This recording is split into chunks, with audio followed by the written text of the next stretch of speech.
Makeup എന്നതിലുപരി ആക്ടിങ്ങും എൻ്റെ ഒരു പാഷൻ തന്നെയാണ്. മിക്ക പടത്തിലും ഞാൻ ചെറിയ ചെറിയ വേഷങ്ങൾ ചെയ്തിട്ടുണ്ട്. പക്ഷെ അത് പലരും അത് ശ്രദ്ധിച്ചിട്ടുണ്ട്, പക്ഷെ ഞാനത് തുറന്ന് പറയാറില്ല. പക്ഷെ ഒരു പടം എടുക്കുമ്പോൾ അതിനകത്ത് 1-2 സീനിലെങ്കിലും ഞാൻ ഉണ്ടാവാറുണ്ട്.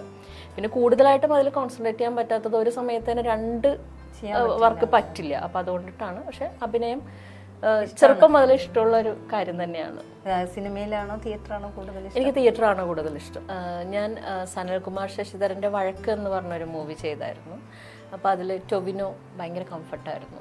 അതുപോലെ ഇപ്പോൾ ഡോൺ പാലത്രയുടെ മൂവീസ് ഡയറക്ടർ എന്ന നിലയിൽ ഞാൻ 2 പടം ഡോണിൻ്റെ ഒപ്പം ചെയ്തു. ഇനിയും ചെയ്യാൻ ആഗ്രഹിക്കുന്നുണ്ട്. എനിക്ക് ഭയങ്കര കംഫർട്ട് സോൺ ആയിട്ടുള്ള ഒരു ഡയറക്ടറാണ്.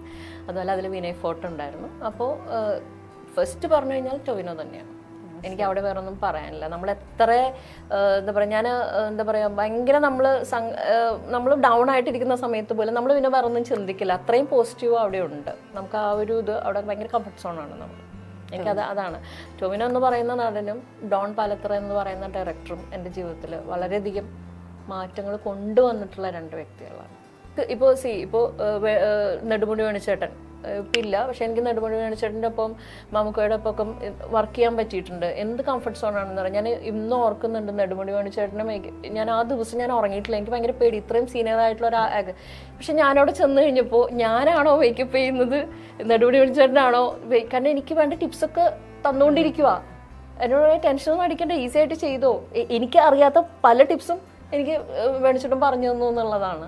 അതുപോലെ ഇന്ദ്രൻ ചേട്ടൻ രക്ഷയില്ല, ഡൗൺ ടു എർത്ത് പേഴ്സണാണ്. നമുക്ക് പിന്നെയും വർക്ക് ചെയ്യാനായിട്ട് ആഗ്രഹം തോന്നും. ചിലപ്പോൾ ഞാൻ ചില സെറ്റിൽ ഞാൻ ആദ്യമേ തന്നെ ചോദിച്ചിരുന്നു ഇതിൽ മേക്കപ്പ് ആരാണെന്നുള്ളത്. ഒരു സ്ത്രീയാണെന്ന് പറഞ്ഞപ്പം അപ്പം തന്നെ ഞാൻ വിചാരിച്ചു അത് നീ ആയിരിക്കുള്ളൂ എന്നുള്ളത്. മിറ്റായിരിക്കും എന്ന് ഞാൻ വിചാരിച്ചു എന്നുള്ളത്. അത് കേൾക്കുമ്പോൾ ഉണ്ടല്ലോ നമുക്ക് ഭയങ്കര ഒരു സന്തോഷമാണ്. കാരണം ഒരു സീനിയർ ആയിട്ടുള്ളൊരു വ്യക്തി ചോദിക്കണേണ് ഇതിലെ മേക്കപ്പ് ആരാണ്, ഒരു സ്ത്രീയാണ്. അപ്പം തന്നെ ആ ആക്ടർ വിചാരിക്കണേണ് മിറ്റയായിരിക്കും. അങ്ങനെ ഇന്ദ്രൻ ചേട്ടൻ പറഞ്ഞപ്പോൾ ഞാൻ ഭയങ്കരമായിട്ട് എനിക്കൊരു അവാർഡ് കിട്ടിയ പോലെയാണ്. തീർച്ചയായിട്ടും.